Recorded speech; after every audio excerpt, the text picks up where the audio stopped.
এরপর রাব্বুল আলামিন আমাদের বিবেকটাকে নাড়া দিয়ে আখিরাতের কথা স্মরণ করিয়ে দিয়ে বললেন, কুল্লু মান আলাইহা ফান ওয়া ইয়াবকা ওয়াজহু রাব্বিকা যুল জালালি ওয়াল ইকরাম। পড়েন, কুল্লু মান আলাইহা ফান ওয়া ইয়াবকা ওয়াজহু রাব্বিকা যুল জালালি ওয়াল ইকরাম فبأي آلاء ربكما تكذبان। পড়েন সুবহানাল্লাহ।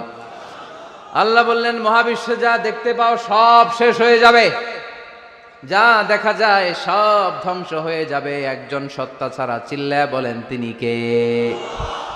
আমরা চিরকাল থাকার জন্য পৃথিবীতে আসছি না?